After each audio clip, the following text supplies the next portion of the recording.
Nos queda- nos quedamos hablando de los hermanos, que es uno de los tipos de amor que hay que trabajar, que hay que refinar, que tiene que ver también con todas las relaciones humanas. Estuvimos hablando de Caín y Abel también, y empezamos a hablar y estuvimos hablando de Jacob y Esaú. Y también un poco, y retomo desde ahí, solo para como recordar un poco la idea de que aparecía en el texto, después de que sabemos la historia, leímos y discutimos sobre que si le vende la primogenitura, si el otro entonces sabiendo que se moría de hambre lo hizo a propósito, y si ¿qué nos ofrece eso de una relación de hermanos? ¿No? Porque al final eso es parte de lo que tenemos que extraer de estos textos, ¿no? ¿Qué nos sirve para poderlo llevar a la vida real y que esto nos permita transformarnos y ser mejores y tener mejores relaciones con nuestros hermanos? Ya hablamos también de las otras relaciones, pero en este caso con los hermanos. Si tiene que haber, ¿no? Sabemos que hay competencias entre los hermanos, a veces sin querer, ¿no? En este caso, el texto nos expone eso, ¿no? Hay una competencia, también estaban en Caín y Abel una especie de, aparentemente podría ser competencia, y resuelve el texto cuando se reencuentran, en este caso, Esaú y Jacob, que aparece una palabra, ¿se acuerdan que lo hablamos? ¿Alguien se acuerda? ¿Qué dijimos? Que aparece una palabra en el texto, pero que aparece con una característica diferente, que es algo que es particular en la Torah y que cuando aparecen este tipo de cosas que salen dentro de la norma, los puntos arriba de cada una de las letras. Creo que no estabas en la clase la vez anterior. Entonces, la palabra, ¿se acuerdan cuál era la palabra? Vayeshakeu, ¿qué quería decir? Lo besó. ¿Sí? Y esa palabra aparece con punto, punto, punto, punto arriba de las letras. Entonces, los vienen y dicen, a ver, ¿qué querría decir eso? Y vamos a entrar un poquito, creo que faltó esa parte de extender el análisis, porque hay diferentes visiones. Sí hablamos de que hay algunos, hablamos del Midrash, de que algunos dicen que lo que quiere decir es que ese beso fue un beso en realidad de enojo y que el cuello de Jacob se pone hasta duro para que no lo lastime Esaú con el beso.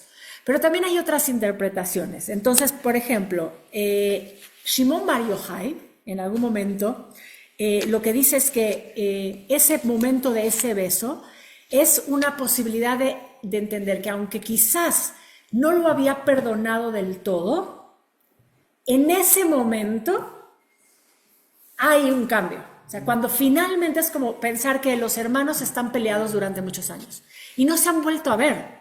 Y de repente se vuelven a ver. Y quizás el texto lo que nos querría decir es que cuando viene con intención de pelear, pero ese momento de ese beso que tiene una particularidad es que hubo una transformación y entonces fue un beso real de perdón y de tratar de reconciliar. Entonces esa, por ejemplo, es una visión sobre ese texto que tiene estos puntitos arriba.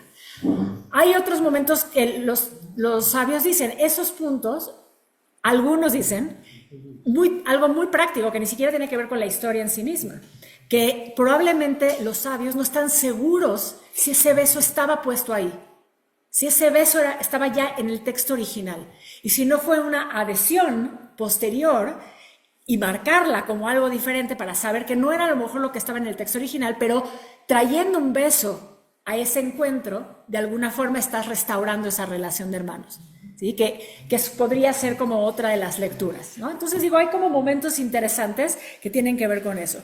Y hay quien dice que también el beso, ya lo hemos dicho, no fue sincero.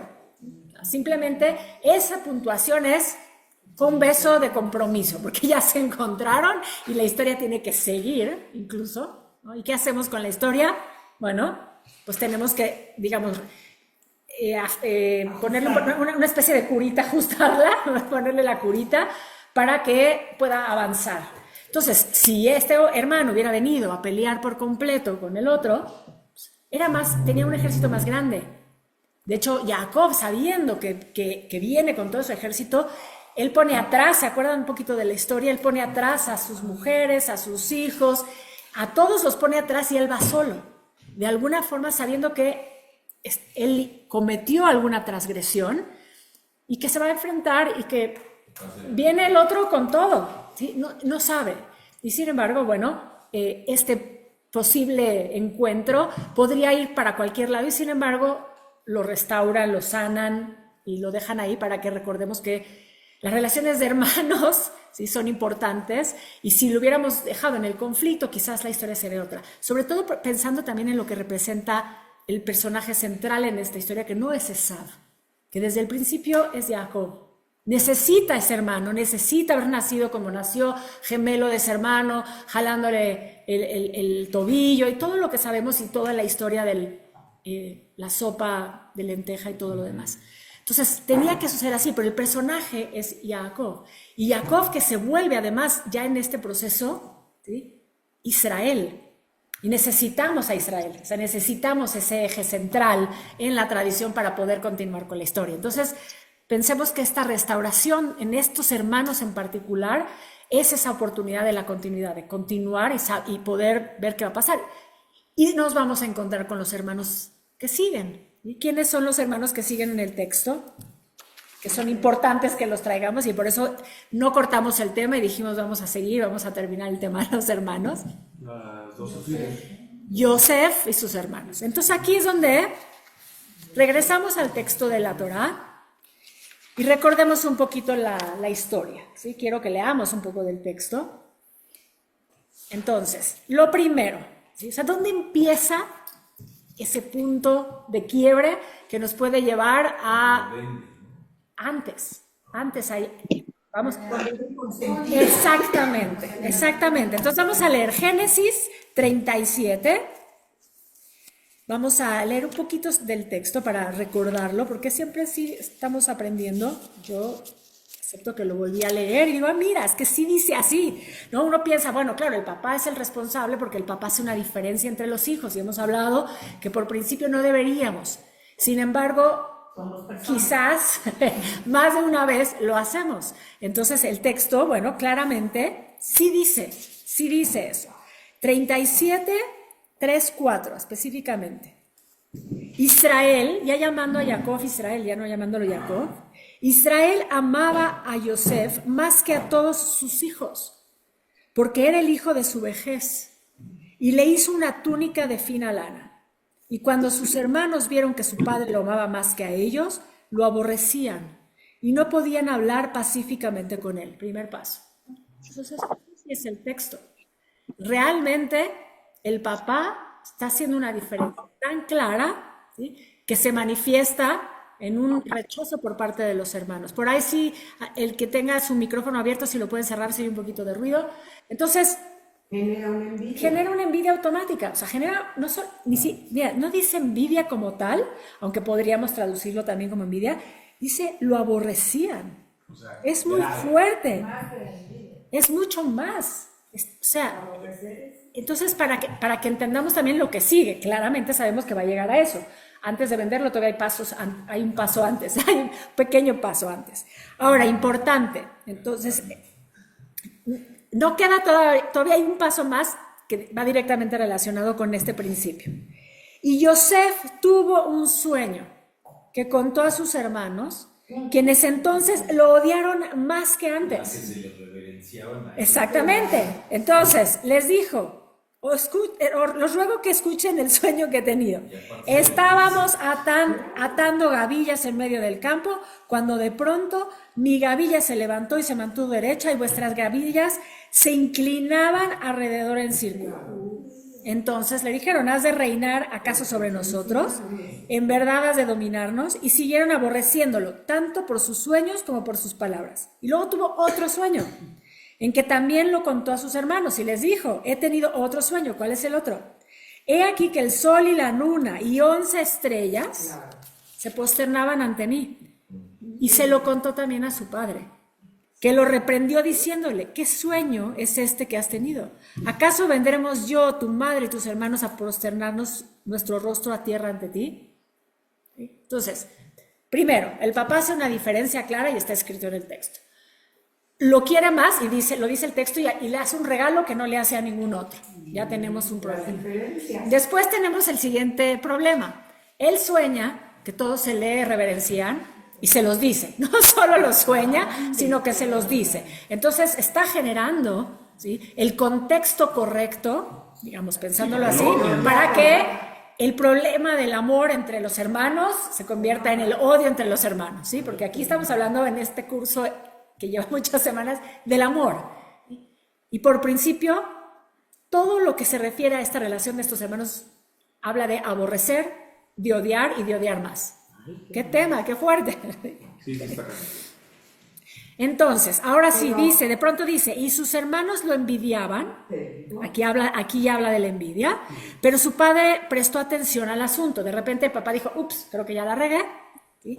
Y sus hermanos se fueron a llevar a las ovejas a pasear, y les dijo Jacob a Yosef, he aquí que tus hermanos están en Siquem, ve y te enviaré a ellos. ¿Sí? Entonces, eventualmente pasan unos cuantos líneas para no decir va y sí, los busca y pregunta dónde están y le dicen están aquí y finalmente le dicen sí, que están en un lugar que se llama Dotán y cuando y él llega justamente donde están y cuando lo vieron aproximarse desde lejos conspiraron contra él para matarlo. Empezamos por ahí. Pero yo te quiero decir algo, Daniela. Desgraciadamente eso pasa siempre en el aquí, en el ahora, atrás. Es las diferencias que hacen los padres entre los hijos generan una problemática tremenda. Es parte de nuestro tema, lo que queremos es estudiarlo desde la fuente, porque la Torah siempre lo que nos está poniendo son estos ejemplos del ser humano en sus mejores y en sus peores, para que nosotros tengamos la oportunidad de decir, ok, si yo me encuentro en una situación así, ¿qué es lo que tendría que hacer? Entonces, si claramente es muy fácil que los hermanos se odien y se lastimen, entonces, ¿qué podemos hacer para cambiar la conciencia y para ubicarlo de manera diferente, para ubicarnos nosotros desde un lugar diferente, desde el lugar del amor y tratar de conciliar? Que sea invencible el amor en estas situaciones de repente tan extremas entre hermanos, no lo sé. No podemos asegurarlo. Esto es un acto, como siempre, de fe. Querríamos pensar que sí y tenemos esa oportunidad. Si nos enfrentamos a eso o, por ejemplo, si tenemos hijos, tener la conciencia, aunque nuestros hijos ya sean grandes, de no hacer una diferencia. Me hizo pensar ahorita que decías de que fuiste a cuidar de animal sitter.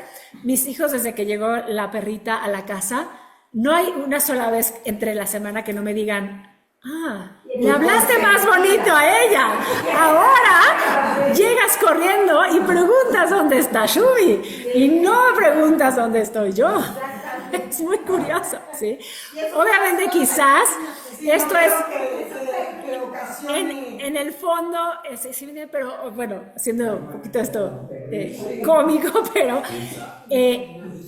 quizás, obviamente, ellos sí están genuinamente sintiendo que yo pongo una parte de ese amor maternal en esa perrita, lo cual es cierto, y nunca tuvieron que disputárselo más que entre ellos dos.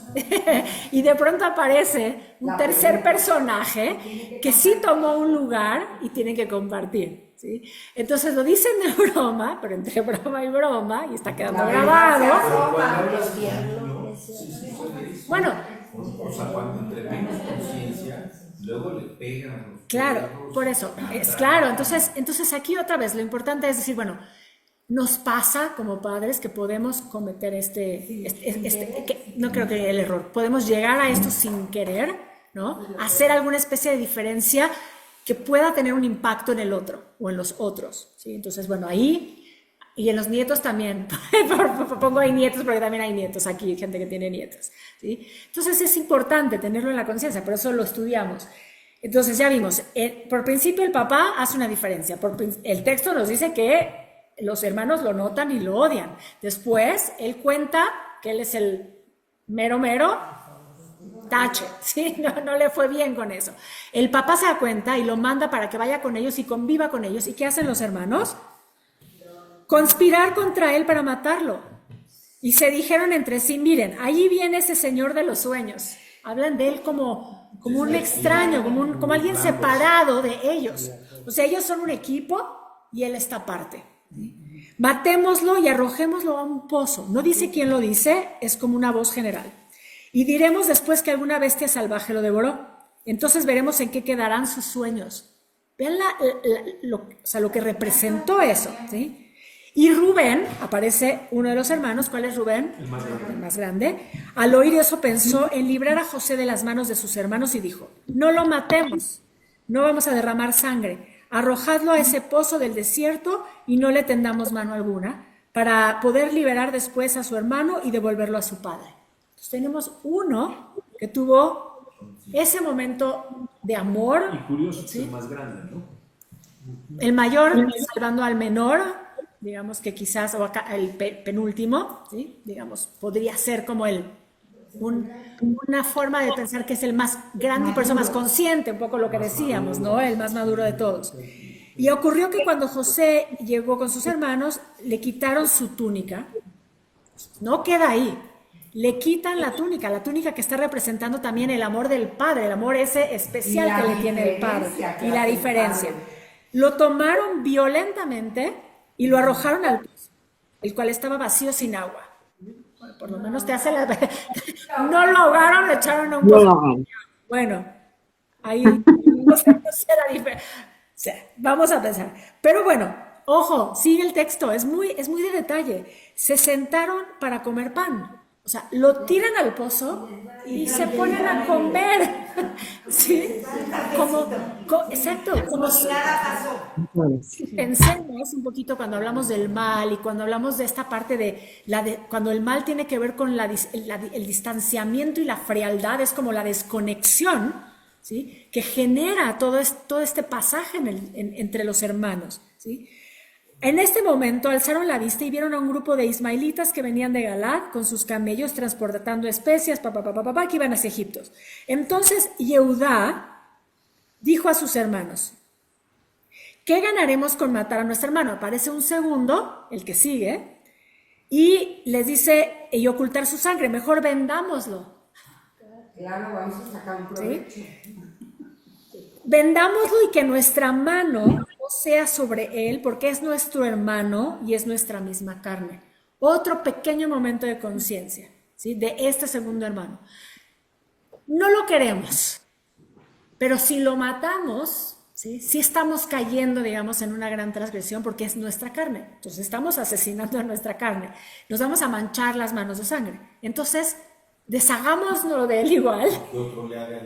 Que le pase lo que le tenga que pasar, pero no somos nosotros los directamente responsables, no tenemos la sangre directamente nosotros en la mano. Y eso es lo que hicieron. Sus hermanos lo echaron y cuando pasaron por allí los mercaderes que eran midianitas, sacaron a Yosef del pozo y lo vendieron a los ismaelitas. Ahí dice los midianitas y los ismaelitas, después hay razones de por qué dice unos otros, pero eso no nos tiene que ver con nosotros, pero lo vendieron por 20 piezas de plata. Y lo último que quería leer es que además, todavía como para cerrar como toda la historia, mataron un macho cabrío y con su sangre mojaron la túnica que luego le llevaron al papá y le dijeron, esto hallamos, te rogamos que la reconozcas si es o no la de tu hijo. La reconoció y dijo, la túnica de mi hijo, alguna fiera lo habrá devorado. Yosef fue despedazado, entonces Jacob se desgarró sus vestiduras, se vistió de saco e hizo duelo por su hijo. Pero fíjate que le dijeron, tu hijo, si es de tu hijo, le podrían haber dicho de Yosef, de nuestro hermano. Claro, hay una sigue habiendo un distanciamiento por parte de este hermano. Contado toda esta primera parte, aparte lo hizo para que se olvide de él. No, para que le duele el corazón. es un poco también el enojo hacia el padre. Claro, Porque sabían que si es el hijo, si el texto mismo ya nos dijo, es el hijo que más quiere, es el hijo que ya no va a regresar y lo muestran como, le dan las señales de que estaría muerto. Entonces, ¿qué más dolor podría haber para este padre? No. ¿Sí? Y lo consolaron, aún así dice el texto que lo fueron consolando continuamente. ¿Sí? Todo ese tiempo sabemos, hay cosas que pasan en el Inter que no es nuestro tema ahora, pero en general sabemos qué es lo que pasa con Yosef, cuál es la historia de Yosef a partir de ahí. Pues se va a Egipto, Llega a Egipto, ahí lo venden del primer ministro, del mero, ¿cómo se llamaba ahorita? Del que era el primer ministro del faraón. Y y él empieza a... Potifar. ¿Cómo? Potifar. Potifar. Gracias, Mordejai. ¿Y qué sigue con la historia? Va ascendiendo hasta hacerse consejero. Y entonces la mujer de él le echa el ojo, Claro. y entonces lo quiere seducir, y entonces él no se deja, y entonces ella se enoja, y entonces lo manda, lo acusa con el esposo y lo mandan a la cárcel, al calabozo. La historia del calabozo vuelve a haber sueños involucrados, pero no son sus sueños, sino los sueños de dos personajes que están ahí, que son el panadero y el otro es Del vino. el copero, ¿sí? Y entonces cuentan los famosos sueños y él los interpreta y finalmente acaba sucediendo como él dice, al que matan es al del pan, el vino se queda vivo y la historia, ¿se acuerdan? Los sopilotes vienen y se comen el pan, entonces...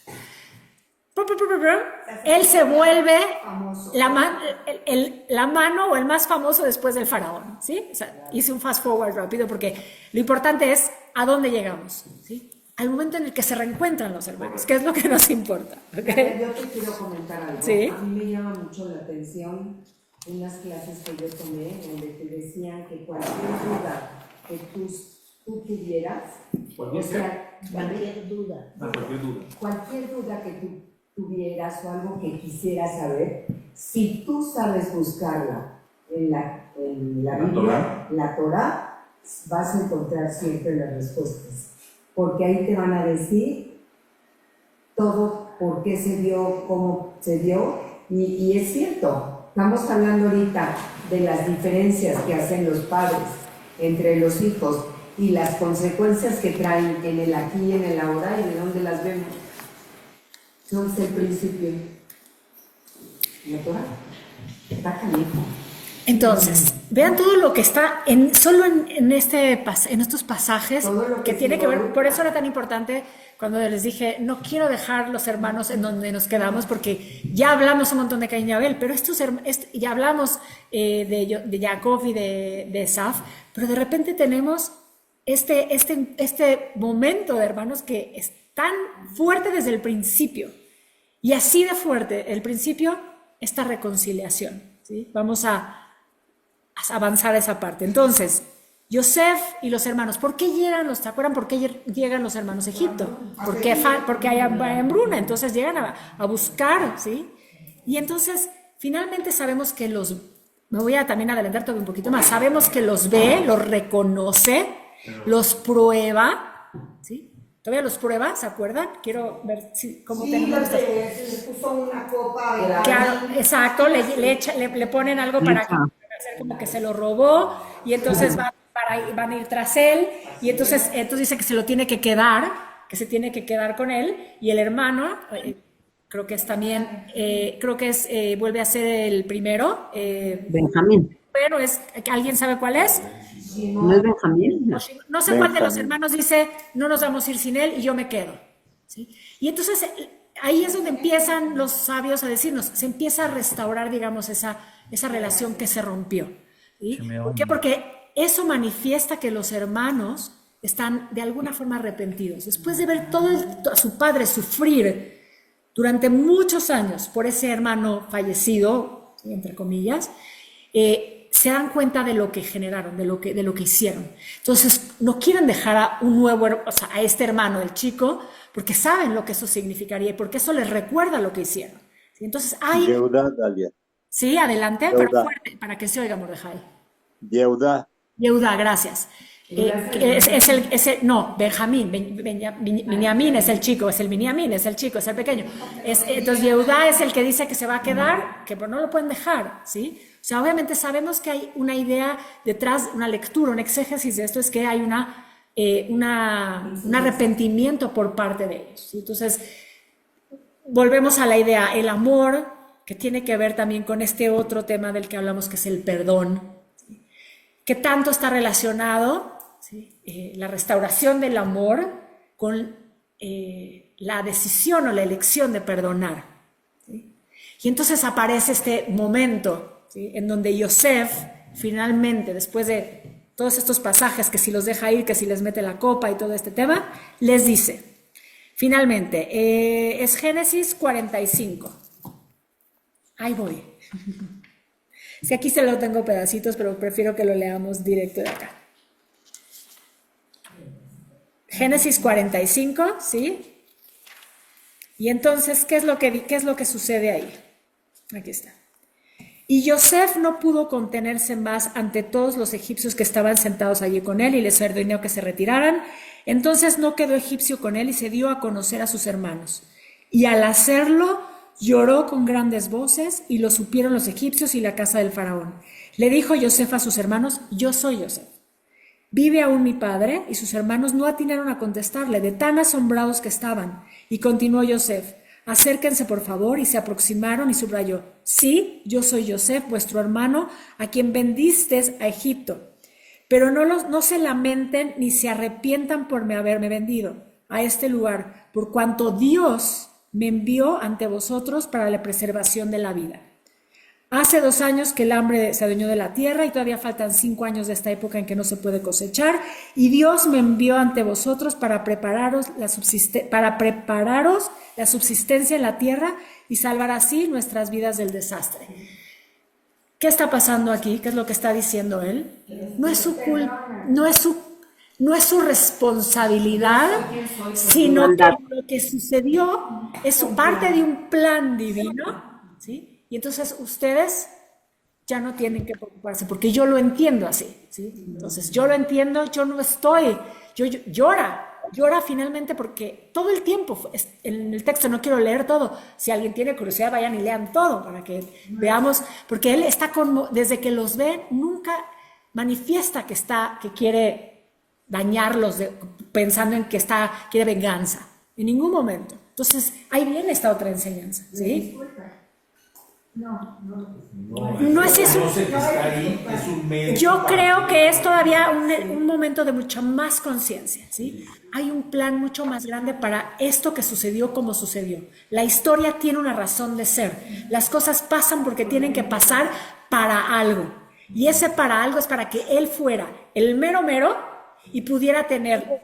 Además, acuérdense, ¿qué soñó antes?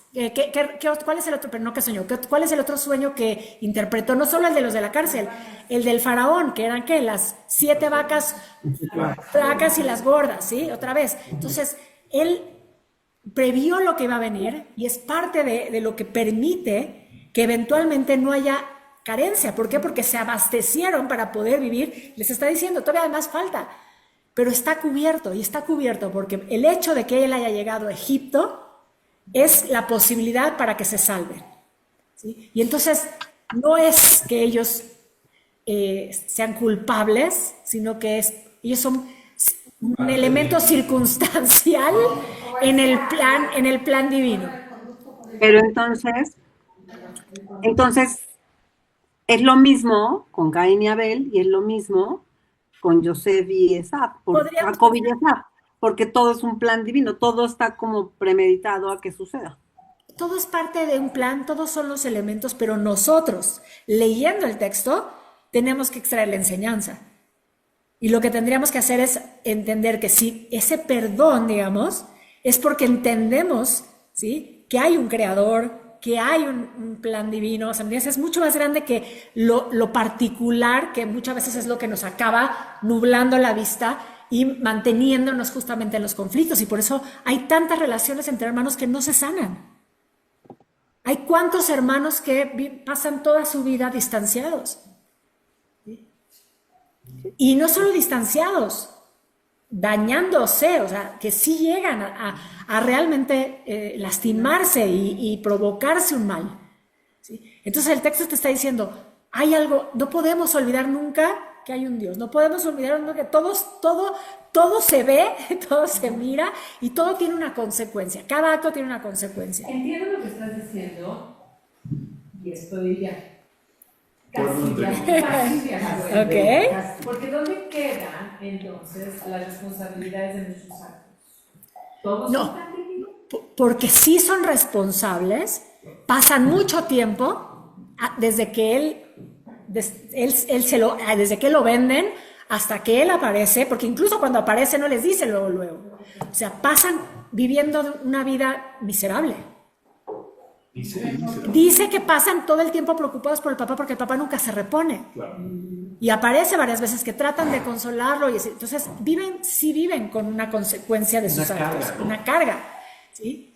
Pero al final... Más sin embargo, son nuestras tribus. O sea, ¿por qué de estos hombres, en juicio, se hacen las tribus de Israel? Bueno, pero porque finalmente todos son hombres igual que nosotros. Otra vez, hay que entender que es parte de lo que la Torah nos quiere decir. ¿Sí? O sea, que por qué, que si son nuestras tribus, ¿por qué vendríamos como, porque de estos hombres que son como... De hecho, vamos para allá un poquito.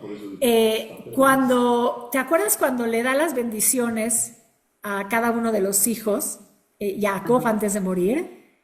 Sí. Algunos no les da como una bendición que es tan linda, digamos. O sea, hay una conciencia de qué es lo que cada uno de estos hombres, digamos, que son como los representantes o el arquetipo de las tribus, significan, digamos, y es otra vez extraer la enseñanza que está ahí. Porque así es como realmente aprendemos.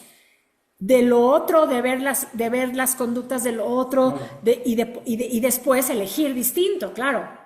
O elegir igual y cometer, ¿sí?, las mismas transgresiones, caer en esas mismas circunstancias. Por eso aquí el tema sería, si tenemos hermanos, ¿sí?, entonces todo esto nos debería de servir para saber, ¿sí?, dónde podemos mejorar nuestras relaciones con nuestros hermanos, cómo podemos fortalecer esos vínculos, cómo podemos seguir aprendiendo también de las pequeñas diferencias o las grandes diferencias que tenemos con ellos, y aún así mantener siempre y sostenernos dentro del amor. Y cuando aparte a lo mejor de aprender, sí tenemos una dificultad, no estoy hablando de los hermanos que están totalmente distanciados, pero pequeñas diferencias con nuestros hermanos, ¿cómo elegimos sanarlas? ¿Cómo elegimos resolverlas? ¿Desde qué nivel de conciencia? Yo creo que por lo que tú decías, la enseñanza está de cómo lo toma Yosef, no de lo que hicieron los hermanos. Los hermanos, o sea, tomaron una mala decisión y ellos sí fue su decisión. Pero hay dos partes en eso. Sí. La de Yosef y la de los otros son hermanos. Sí, están las dos. Sí, o sea, no es nada más una parte de la historia. Entiendo lo que dices. Ajá, o sea, y aquí está la respuesta. Uno de ellos, como siendo la voz de todos, dice, no vamos a dejar otra vez a un hermano. Claro que nos dimos cuenta que cometimos el grave error de haberlo entregado. ¿No será que queremos pensar buena onda de él? O sea, porque a lo mejor dijo, no, pues este sí me cae bien, entonces no lo vamos a dejar. Todo es posible, pero el texto dice que no. O sea, no quiero leer todo el texto, pero el texto sí dice que él no quiere dejarlo porque hay un arrepentimiento de lo que hicieron con el otro. Con el otro hermano. Entonces, Sí. No, porque ya saben lo que eso le causó a su padre. Saben que si otra vez llegan sin uno, se va. Ahora sí se muere. Sí, ahora sí se muere. Porque ya quedó quebrado porque ya no desapareció Yosef. La bendición a Rubén es conócete a ti mismo, no eres tan bueno. Por eso está atrás. Por eso digo, si vamos, nos saltamos esa parte porque, bueno, quisimos ir acá, pero eso está ahí. Si vamos y analizamos las bendiciones que le dio en su momento a cada uno, no todas representan bendiciones. En realidad, las que son más parecidas a bendiciones son las que les da a los que no son sus hijos, que son sus nietos, que realmente son los últimos dos, que son Yosef y Binyamin. Perdón, sus hijos después, Efraín y los hijos de Efraín y Menashe. Entonces, sí, de Yosef, los hijos de Yosef, o sea, entran como dentro de las 12 tribus, pero no son sus hijos. Y les da estas bendiciones que sí son más, realmente tienen que ver con bendición. Entonces, regresando al tema de los hermanos, en este caso, sí hay un tema que tiene que ver con la posibilidad del perdón, lo quería traer por eso, porque sí creo que hablamos del amor de múltiples formas, y el amor también tiene que ver con el perdón. Sí creo que es un acto de amor para uno mismo, ¿sí? Porque si uno perdona, uno vive en paz. Sí, es cierto. Cuando uno no puede perdonar, más allá de lo que eso representa en relación al otro, tiene que ver con lo que nos pasa a nosotros. Entonces, en realidad el perdón sí empieza siendo un acto de amor hacia uno mismo. Y como vinimos diciendo, si tienes que amar al otro como a ti mismo, entonces si tú no sabes perdonar, es muy difícil que sepas amar. Si no te perdonan, no importa, si tú perdonas, tú estás bien contigo, no importa. De alguna manera restauras algo de ese proceso, que es lo que aparentemente, o por lo menos es la visión de lo que está haciendo Yosef a la hora de recibir a los hermanos. Está diciendo, no se preocupen, ¿sí? Esto es mucho más grande y esto tenía un plan y esto nos permite seguir con vida. ¿Por qué? Porque mi llegada aquí, ¿sí?, tuvo un objetivo, tenía una función. De hecho, para Isaac Luria, trayéndolo, porque esta es nuestra clase de Kabbalah, pero siempre que estamos estudiando Kabbalah, estamos estudiando Torah, lo que dice es que el perdón de Yosef es como el modelo del tikkun olam, o sea, como la reparación, o sea, reparar, que lo venimos hablando, venimos diciendo esto, reparar los vínculos, de alguna forma, es recordar ese principio, que es lo que nos deberíamos de tener siempre como objetivo, ¿sí?, que es el tikkun, porque sabemos que hay algo roto. Entonces, la relación de estos hermanos, ¿sí?, el hecho de que lo hayan odiado, que lo hayan tirado al pozo, que lo hayan vendido, todo lo que tiene que ver con esta relación, incluyendo también que él haya presumido, porque cuando pasa también presume, o sea, la capa es como un estandarte, el contar sus sueños es una forma de decir, sí, o sea, yo soy aquí el mero mero. Ahí está la fractura, ahí está el Shevirat HaKeilim. Ahí está el rompimiento, ¿sí?, de la vasija, ¿sí? Esa vasija que tiene que ver con una relación entre hermanos, ahí está rota, ¿sí?, desde el principio. Todo, cada una de estas partes, ¿sí? Y entonces viene el tikkun, la reparación, ¿sí? Hay una especie de teshuvah por parte de los hermanos. Les dejo de tarea que vayan y lean todos estos versículos, ¿sí?, porque no nos daría tiempo, si no nos vamos a terminar con los últimos hermanos. ¿A partir del 45? A partir, no, desde el 34 era, ¿no? Que empecé a leer. 30 y ¿cuál fue donde leí, donde lo oí? 37, 3, 4. 37. Sí, gracias. Dicen por acá, porque yo ahorita mi memoria no me da, pero que fue 37 cuando empieza diciendo, y Yosef tuvo un sueño, sí, exacto, aquí. Israel amaba a Yosef, 37, 3, en realidad empieza en el 3, y a partir de ahí continúan. Hay otras cosas que pasan ahí en el medio, ¿sí?, que no son necesariamente directamente, sí tienen que ver con algunos de los personajes, pero sigan la historia de los hermanos para que vean cómo sí se manifiesta una teshuvah por parte de estos hermanos, reconocen y viven de alguna forma ya sin paz, ¿sí?, porque ahí está la consecuencia de sus actos, ahí está, el libre albedrío decidieron, pero después vivieron una vida con una carga, y esa vida entonces ya no puede ser una vida tan linda, ¿sí? Tan es así que cuando él les dice, no se preocupen más, todavía además el impacto, además, aparte de pensar, yo siempre pienso, no lo reconocieron, yo siempre pienso, ¿cómo no lo reconocieron? Sí, pero también era quizás mucho más chico, pero también desde el principio es como un extraño, desde el principio está como lejos de ellos, entonces hay como un distanciamiento que quizás por eso sería incluso fácil no reconocerlo. Aparte, la mano te puede recaudar a alguien, pero cuando crees que tu hermano al que aventaste y te dijiste, es el mero mero. Pero a su favor podríamos decir que también, ¿no? O sea, no es lo mismo hablar que comunicarse. Son dos cosas distintas. Tal vez el tema es que claramente, por alguna razón, para los místicos esto es entender que sí hay un proceso de Shevirat HaKeilim, de ruptura, hay un proceso de tikkun, de reparación, y la reparación viene por parte de la teshuvah de los hermanos, que sí está manifiesta en el texto, y por parte también de esta capacidad de perdón de Yosef y de esa conciencia mucho más elevada que permite de esta situación, que es una situación de oscuridad, ¿sí?, revelar la luz, exactamente. Entonces lo que dicen es que justamente este acto es el acto que se conoce en Kabbalah como Birur Anitzotzot, ¿sí? Nitzotzot son las chispas, ¿sí?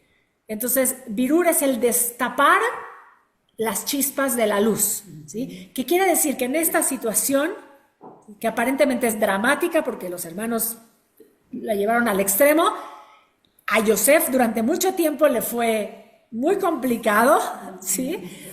Estuvo muchas veces en un pozo, vendido, siendo esclavo, metido y después en la cárcel, ¿no? Y de repente, ¡pum!, se revela, ¿sí? Entonces, esa posibilidad de destapar la luz que hay en la oscuridad es un momento místico y cósmico, por lo tanto, tiene el nivel del Tikkun Olam. O sea, no solo es un Tikkun digamos, directamente hacia ellos, sino están diciendo, estamos revelando algo que hace que en ese momento el universo, ¿sí?, esté más cerca, ¿sí?, de donde, si en este proceso, lo que entendemos desde la Kabbalah, que se rompió y que estamos en caos, esté más cerca de acercarse a la unidad, ¿sí? O sea, como a ese estado divino. ¿Bien hasta ahí? Sí. No creo que dije mágico, pero dije cósmico, ¿sí? Porque cuando hablamos en Kabbalah, regresando a estos conceptos básicos, cuando hablamos en Kabbalah del Tikkun, lo hemos dicho, no solamente, o sea, cuando hablamos del Tikkun para Luria, el Tikkun era la reparación de todo lo cosmogónico que está roto desde origen. O sea, nosotros reparamos nuestro mini pedacito, pero ese mini pedacito está impactando en el general.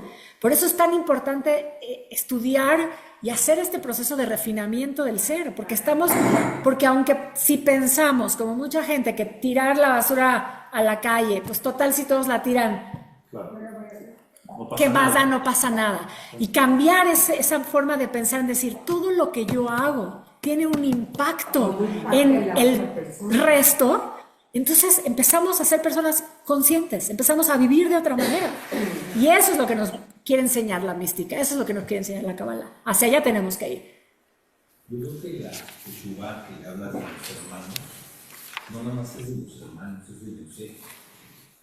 Que ve la actitud de Yosef de cuando le dan la capa y los sueños que tiene. O sea, la gente luego pensamos que nos merecemos cosas. A veces caso soberbia. Exacto.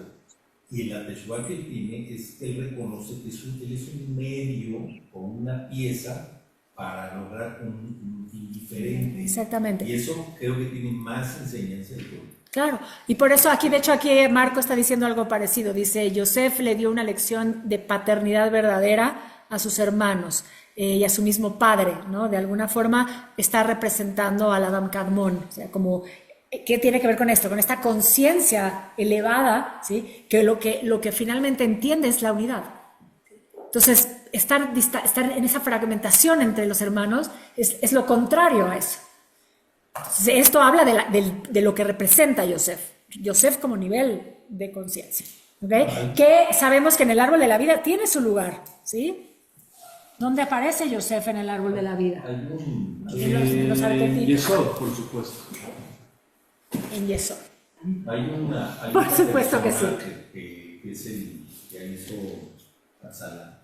¿Qué? Lo escucharon en una entrevista que hicieron a Habla fuerte para que te oigan los del señor Zoom. Kohab. Le hicieron una entrevista que me llamó mucho la atención su comentario. Y le preguntaban, ¿tú por qué haces esto? Y él contestó, es que yo nada más soy un medio, a mí me llegó esta fortuna que tengo para que yo la pueda repartir. Yo solamente soy el administrador. Exactamente, bueno, pues tiene que ver con esto, sí, tiene que ver con esta conciencia de la que se habla. La verdadera historia es un poco... Bueno, todo queda grabado. Sí estamos grabando así, ¿verdad? Okay. Bueno, entonces, dicho lo anterior, recordando que esta es nuestra enseñanza, que estamos en este curso de Kabbalah práctica siempre, bueno, aquí está el trabajo, ¿no? El trabajo de refinarnos constantemente, de recordar que siempre hay algo más grande hacia dónde ver, y que todo lo que hacemos, estar conscientes en que sí tiene un impacto, lo hagamos consciente o no lo hagamos consciente, ¿sí? Entonces, en la medida que vivimos más claros en nuestro presente y en el hoy, entonces estamos más claros de lo que estamos haciendo y cuando tomamos ciertas decisiones u otras decisiones y hacia dónde nos llevan.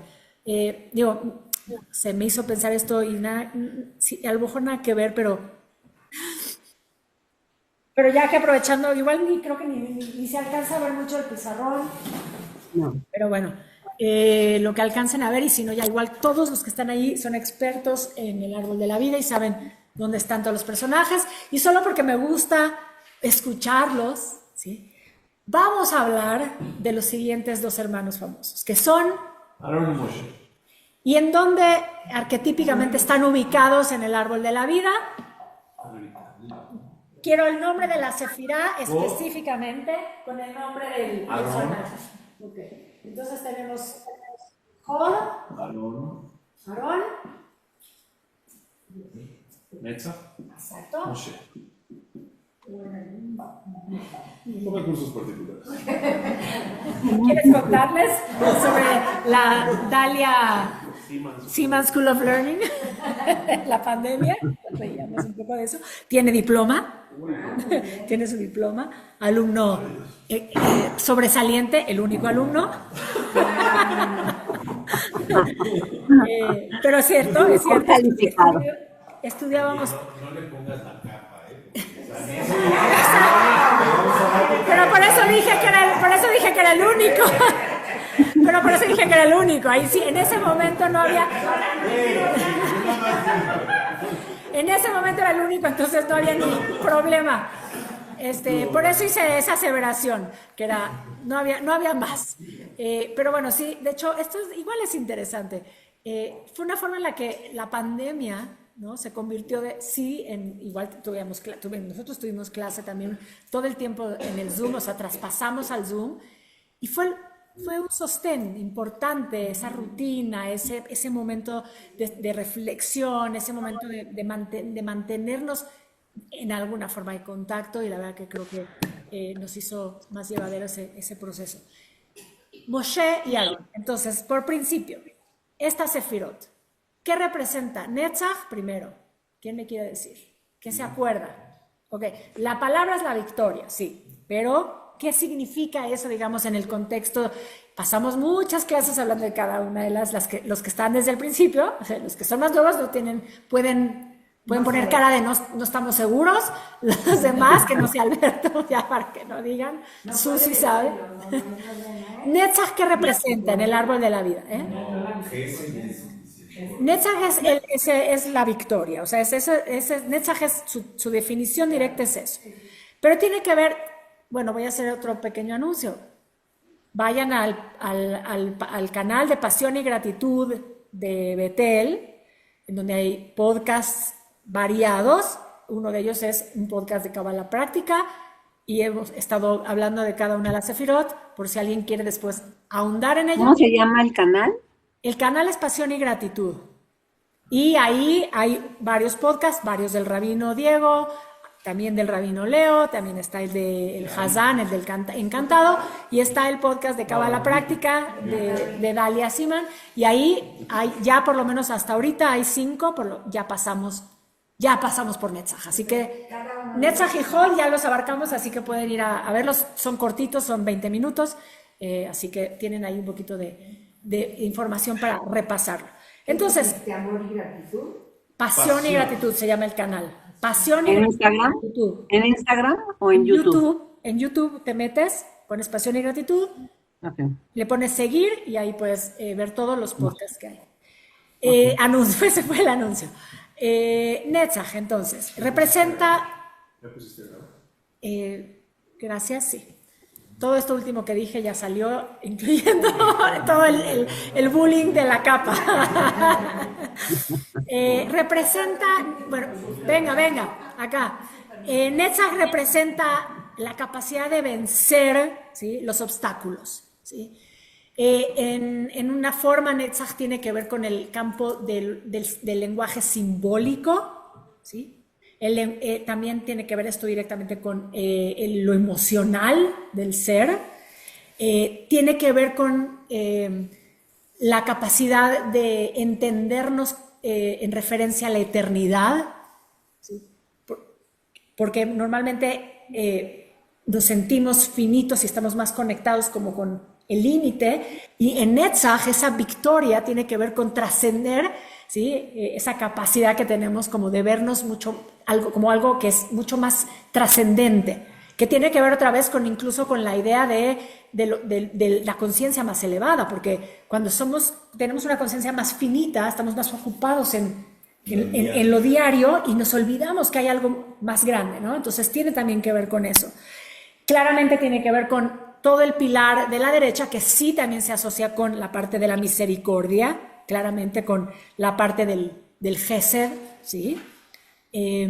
Y algo importante, está relacionado de alguna forma con la energía profética. Y por eso tiene que ver con lo trascendente y por eso tiene que ver con lo simbólico, porque cómo se manifestaban las profecías. O sea, los profetas, ¿sí? Tenían sueños, tenían revelaciones, que casi siempre eran a través de símbolos, no necesariamente específicos. O sea, si vamos y leemos muchos de los profetas, es como un código que tenemos que interpretar para poder entender realmente lo que quiere decir, pero sí, o sea, una de ellas muy famosa, que es muy socorrida en la Kabbalah, la profecía de Ezequiel, el capítulo 1 de Ezequiel. Agua, un cielo que se abre, chispas, fuego, rayos, ruidos, unas cosas volando, unos remolinos, una cosa que tiene ojos, unas ruedas que tienen ojos, unas cabezas de 4 lados, ¿sí? Símbolos, ¿sí? Dicho lo dicho, esa es una de las razones por las que Moshe es el arquetipo, ¿sí? De esta dimensión. ¿Por qué? Porque Moshe en sí mismo es un símbolo. Todo el tiempo, desde que nace, ¿sí? Hasta que muere. Él en sí mismo es un símbolo, ¿sí? Y muchas de las cosas que sabemos de su historia, ¿sí? Están relacionadas todo el tiempo con un lenguaje simbólico, con cosas que pasan que son símbolos que nos dan una información. De entrada, desde el principio, hasta su nombre, ¿sí? Su nombre que es puesto en el agua, que va, y después lo que representa su historia de cómo la zarza, que es uno de los símbolos más importantes. Después las plagas, pienso ahorita en voz alta. ¿Sí? Entonces, todo el tiempo, ¿sí? Él, de alguna manera, está relacionado con ese lenguaje simbólico, con ese lenguaje profético, con ese lenguaje de lo trascendente que tiene que ver con lo que será literal, la trascendencia del pueblo como pueblo, ¿sí? Como pueblo de Israel. Entonces, por eso es que está ubicado ahí. Y hay un elemento que también es importante, que él tenía una dificultad, según lo que nos dice la Torá, para hablar. Entonces, también por eso, ¿sí? Él está más conectado con esta parte del lenguaje interior profundo que lleva a este lugar de la profecía, ¿sí? Que su hermano, que está en la esfera de Jod, que representa ¿qué? La palabra. ¿Sí? El lenguaje literal, ¿sí? La comunicación que tiene un límite, porque el lenguaje ya limita, ¿sí? Pero que codifica también y ordena. Entonces, todo lo que Moshe es como un gran símbolo, ¿sí? Se ordena a través del trabajo que hace Aarón, ¿sí? Es el que finalmente ordena las cosas y las transmite. ¿Por qué? Porque es el sumo sacerdote y es el que finalmente habla. De hecho, desde antes Dios le dice, Él va a hablar por ti. Porque él siente que no va a poder hacer lo que no tiene. Le dice, ¿cómo me mandas a mí si yo tengo, ¿sí? Una especie de... ¿Cómo se quedó tan tabú? El momento que se queda hay un midrash, pero es un midrash. Acuérdense, cuando los sabios leen, estudian, pasan estudiando la Torah y quedan todos esas dudas ahí que uno lo lee y dices, ajá, o sea, que algo faltó, viene el midrash.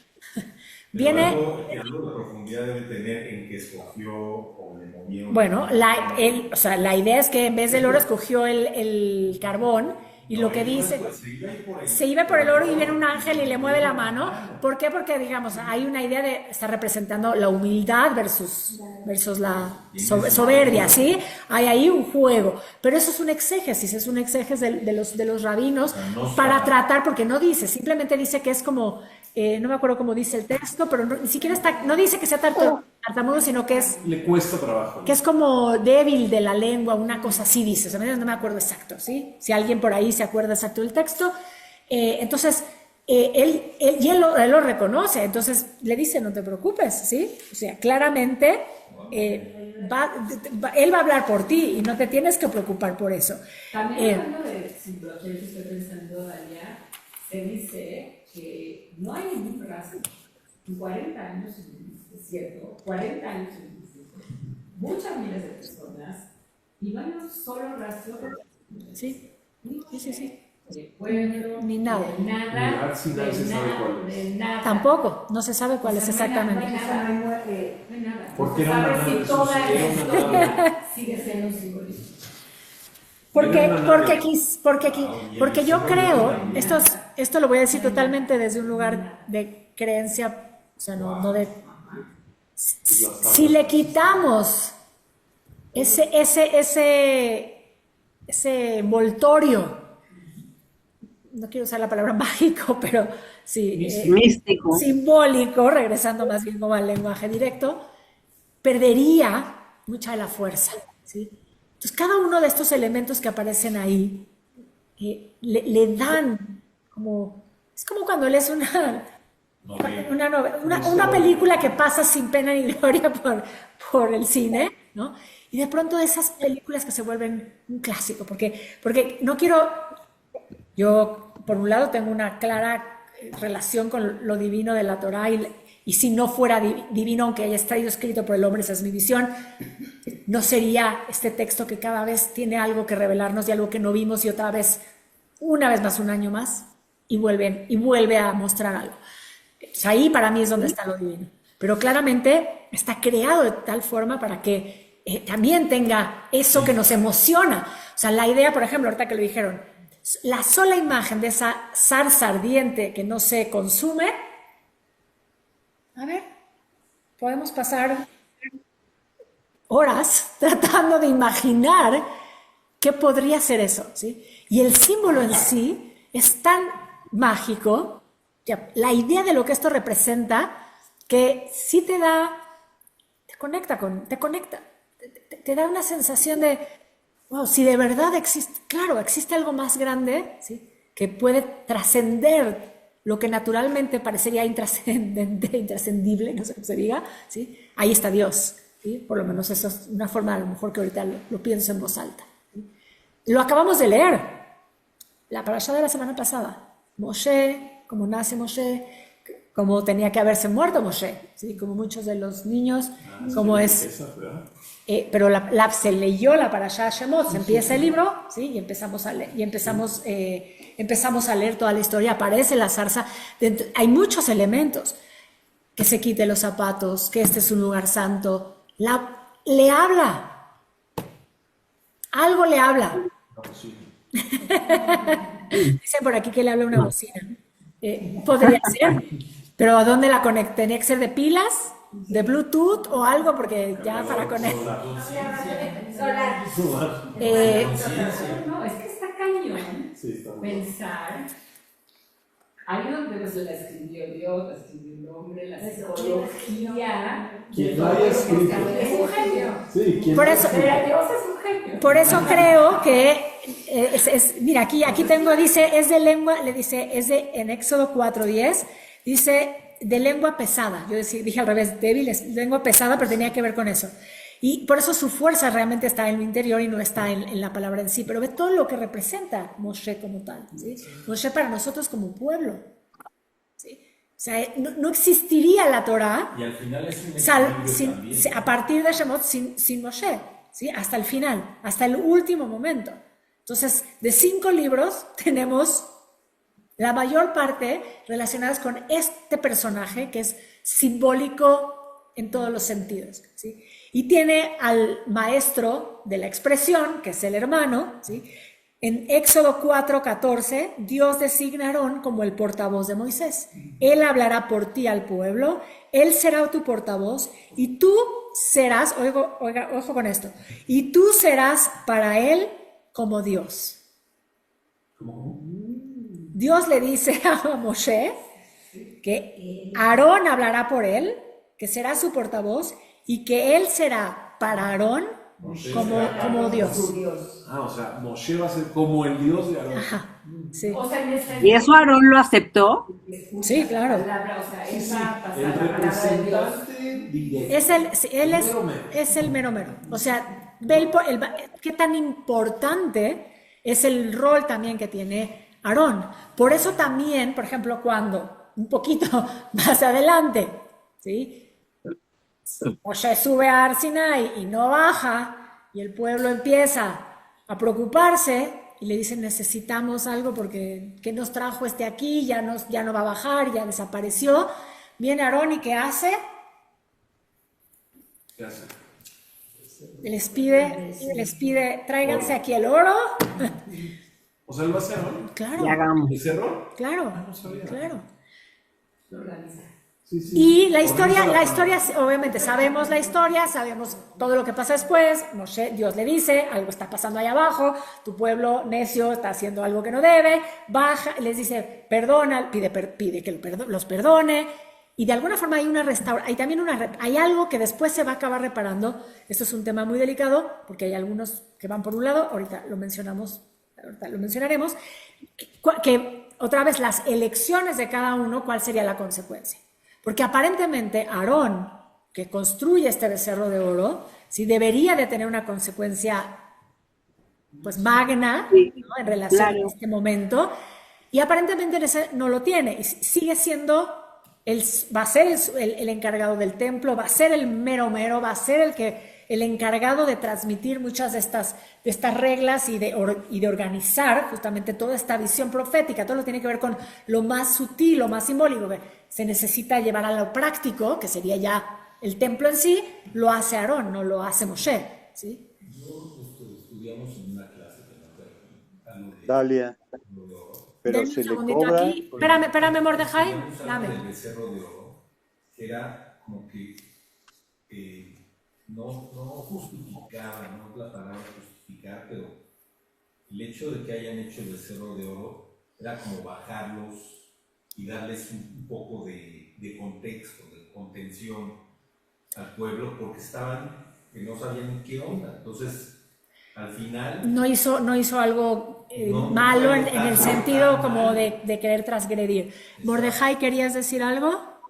Sí, pero se le cobra a Aarón con Sí. la muerte de Bueno, sus hijos. yo es por eso dije que había una forma de interpretarlo también, y esto es solamente una interpretación de algunos, que eventualmente sabemos que los hijos mueren. Y ojo, sí vamos a mencionar algo, pero antes de ir ahí, primero, la dinámica entre estos dos hermanos, según la visión mística, representa un punto o sea, hay un equilibrio, ¿sí? En términos técnicos, para también llevarlo a un lugar práctico, los hermanos en el cuerpo podemos ubicar la sefirot. Entonces, sí. en la Kabbalah más práctica, que se hacen meditaciones y se hacen sanaciones y se utiliza el árbol de la vida, las sefirot se ubican en el cuerpo. Tendríamos obviamente Keter arriba, interesante porque Jochma está aquí, Binah estaría así, o sea, como si tuviéramos que hacer una meditación yo tengo un maestro que esto me lo enseñó así. Entonces tenemos Keter, tenemos Jochma, tenemos Binah. Tenemos Binah es la sefira de Binah, que es el entendimiento, o sea, son los nombres de la sefirot. O sea, esto lo podemos traer hacia el cuerpo para poder trabajar en las dimensiones de la sefirot. Entonces, Jochma es aquí, ¿ya? Binah está aquí. ¿Qué es Binah? Binah es entendimiento. Gesed, Jochma, sabiduría, entendimiento, misericordia, Geburah, que es la fuerza. Tenemos Tiferet, que es la belleza, que es el corazón, ¿sí? Netzach, Hod, victoria, gloria, Yesod, que es el fundamento, ¿sí? Y aquí, Malchut, que es el reino, ¿sí? Entonces, Keter, Jochma, Binah, o sea, Binah en esta parte de la cabeza, digamos, Dat, que no la puse ahorita ahí, pero Dat estaría ubicado acá, sabemos que tiene que ver con la garganta, entonces es importante. Binah y Dat aquí, Dat que es esta semidimensión que está acá, ¿sí?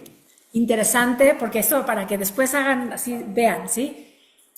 Gesed y Geburá, así que si a alguien le duele el hombro derecho o el hombro izquierdo, o le duele, o se le tapan los oídos, o el tema es un tema de dolores de cabeza, o sea, podemos empezar, o sea, hay quien, o sea, lo lleva, hay cabalistas prácticos que lo llevan ahí, ¿sí? Tiferet es el centro, obviamente está asociado con toda esta zona, o sea, no solamente el corazón, sino el pecho en general, y lo que quería, el plexo solar, y lo que quería decir, justamente, Netzach y Hod, cadera, que tiene que ver con el sostén. Por eso también son tan importantes estos hermanos en nuestra tradición, y los dejé hasta el final, ¿sí? Porque si nos fuéramos con los... Aunque acuérdense, los primeros estaban en Dat, que tenía que ver con la conciencia, pero Aarón y Moshe están representando el sostén. Hay algunos que dicen que estas dos dimensiones son como los pilares del templo de Salomón, o sea, que eso es lo que están, y eso son lo que hace nuestra cadera, sostenernos. Entonces también lo mismo, si hay un dolor o otro dolor, si algo nos molesta por acá, hay que ver qué parte del árbol de la vida, dónde está, cómo estamos trabajando el Gesed, cómo estamos trabajando la Geburá, ¿sí? Hablándolo, ¿sí? Como pilares. ¿Por qué? Porque nuestro cuerpo nos está diciendo, ¿sí? Entonces, si es demasiada Geburá, a lo mejor hay restricción en esta parte, en una parte de este cuerpo. Y también, quizás, pensémoslo simbólicamente, si hay un tema con hermanos, podría haberse manifestado, dicen algunos ahí, o sea, hay quien lo analiza así. Otra vez voy a decir algo de estas cosas que sin querer. Entonces estos dos hermanos representan un balance, entonces tiene que haber un equilibrio, regresando a la parte mística, entre el lenguaje simbólico emocional y el lenguaje literal, o sea, que está más relacionado con la parte intelectual. O sea, continuamente tenemos... No, o sea, para equilibrar, para sí. manera de ver. Bueno, hay de alguna forma cada uno tiene una razón de estar en el sistema y de actuar en diferentes momentos, ¿sí? Como lo tiene que hacer. Entonces, en su momento, el becerro de oro, en otro momento, por lo que decía un poco Mordejai, hay un momento en el que dicen que hablan mal, por ejemplo, hablan mal él y Miriam sobre la mujer de Moshe. Entonces estamos hablando otra vez, si él es el representante de la pureza de la palabra, y está haciendo la Shona Ra, ¿qué está representando? ¿A qué enseñanza nos quiere dar la Torah? ¿Sí? Una transgresión. Y entonces hay quienes dicen que a la que le cae directamente la consecuencia es a ella, porque le da la lepra, la enfermedad de la piel que aparece en la Torah, y sin embargo después va a ser cuando mueren los hijos. Entonces hay quienes dicen que indirectamente estos momentos distintos en la vida de Aarón, que aparentemente son transgresiones, pero que en su momento no son como calificadas así, eventualmente se verán representadas en la muerte de sus hijos. Y por lo que quería decir esto, porque cuando lo volví a leer, sí, siempre se hace chinito y no sé si lo tengo acá, pero cuando, lo digo por lo que me acuerdo un poco, cuando se entera que sus hijos se mueren, él lo único que hace es quedarse en silencio. Es como si de alguna forma digamos, el reflejo de las decisiones que en algún momento pudieron haber estado fuera del orden, ¿sí? Lo llevan a ese espacio de silencio que es como contrario a lo que es su naturaleza. Su naturaleza, su lugar dentro del modelo es hablar, es comunicar y es transmitir. Y cuando mueren los hijos, lo único que dice, no dice lloró y no dice gritó. Dice, se quedó callado.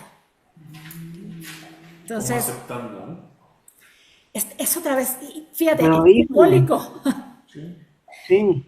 Es simbólico dentro de lo que estamos hablando. Es como si de pronto por un momento se cambiara de lugar en la dimensión. O sea, es como entró a Netzach, ¿sí? Entró a sí mismo, tuvo que tocar su emoción, y esa emoción de dolor, de la pérdida de los hijos, ¿sí? lo lleva al silencio. O sea, no hay quizás palabras, ¿no? ¿Sí?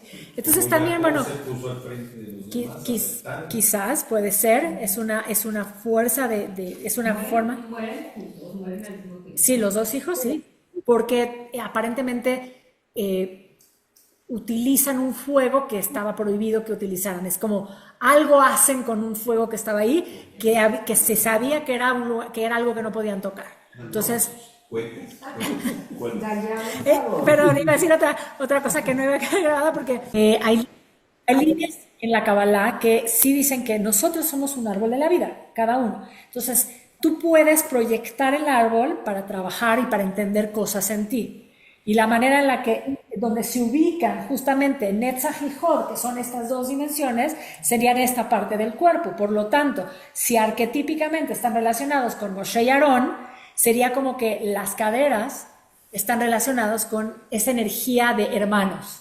Entonces, conflictos entre hermanos, ¿sí?, se pueden ver reflejados ahí, en las caderas, ¿sí? Lo mismo que cualquiera de las cosas que mencioné antes. Entonces, temas de falta o exceso de trabajo del Gesed. Si eres demasiado Gesed o poco Gesed, a lo mejor tienes problemas por acá, ¿sí? Acuérdense que puede ser por falta o por exceso, o sea, no en Kabbalah, y ahí viene el trabajo personal. Dicho lo anterior, lo último, hay algo también de la idea de que estos dos personajes, cuando están en equilibrio, o sea, si los entendemos como equilibrio, también es otra forma de representar esta idea del tikkun. O sea, el tikkun tiene que ver con siempre encontrar el punto medio. O sea, con el trabajo de equilibrio entre las dimensiones que nos llevan al centro. Y en este caso, bueno, hablando de estos hermanos, que son personajes que desde el principio, ¿sí?, nos va diciendo la Torá que trabajan en equipo, ¿sí? O sea, que tienen cada uno su parte en la ecuación, ¿sí?, sabiendo que Moshe es ¿sí?, Moshe Rabbeinu, aún a pesar de Moshe Rabbeinu, iba a decir Don Moshe, que iba a sonar balada, perdón, pero Aarón está ahí desde el principio, hay una razón para que esté ahí. Lo mismo que en la historia de Yosef, les dice, ustedes creen que porque me vendieron, ¿sí?, y me hicieron ese daño, y en vez de eso ustedes fueron parte de ese plan que tenía que suceder para que esto pudiera suceder así. Bueno, es parte de lo mismo, ¿no? Moshe y Aarón, o sea, son importantes. Entonces, importante Moshe, eventualmente Miriam también, claramente. Sí, esta es otra historia. En algún momento, es como está, yo ya tengo mis temas para los próximos semestres. ¿Sí? Where is she? Pues sí. El personaje de Miriam es un personaje muy importante.